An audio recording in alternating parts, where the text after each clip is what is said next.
নমস্কার, সবাই কেমন আছেন? আশা করি সবাই খুব ভালো আছেন, আমরাও খুব ভালো আছি। তো আমি এখানে করছি আজকে বরবটি দিয়ে দো পেঁয়াজি। তো এখানে আমি নুন হলুদ দিয়ে একটু আলু ভেজে তুলে নিলাম, আর বরবটিটাকে ধুয়ে জল ঝরিয়ে রেখে দিয়েছি। এখন দিয়ে দিলাম ভাজতে, দিয়ে দেবো সামান্য পরিমাণ নুন। আর এদিকে আমি করছি একটু বাটা মশলা, সেটা হচ্ছে একটা পেঁয়াজ আর একটা শুকনো লঙ্কা বাটা।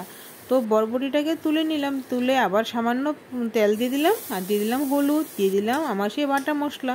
এখন দিয়ে দেবো আলু, বরবটি, পেঁয়াজ সব কিছু একসাথে দিয়ে নেড়ে চেড়ে একটু ঢেকে স্টিমটা কমিয়ে দেবো, যেন ভালো করে মশলাটা মিক্সড হয়ে যায় সেই জন্য। আর এদিক দিয়ে আমি কড়াইতে বসিয়ে দিচ্ছি রুই মাছের ঝোল। একদম তরতাজা জলে লাফানো মাছ এসেছিলো সকালবেলা, তো এটাকে মা আজকে নিয়েছে। তো একদম পাতলা করে খুব সুন্দর একটা রেসিপি আপনাদের সাথে শেয়ার করছি। তো এখানে আমি আলু আর পটলটাকে দিয়ে দিলাম জিরে ফোড়ন দিয়ে, বেশি মশলা ইউজ করব না আজকে, ডায়েট মাছের ঝোল করছি এখানে তরতাজা মাছ তরতাজা সবজি দিয়ে। দিয়ে দিলাম সামান্য জিরে, আদা আর একটা কাঁচা লঙ্কা, একটা শুকনো লঙ্কা পেস্ট করে। তো ভালো করে নেড়ে চেড়ে দিয়ে দিচ্ছি এখানে আমি গরম জল, দিয়ে মাছটাকে দিয়ে দেবো। তো মাছগুলোকে আমি বেশি লাল লাল করে ভাজিনি, কারণ কি তরতাজা মাছের গুণটা চলে যাবে সেই জন্য।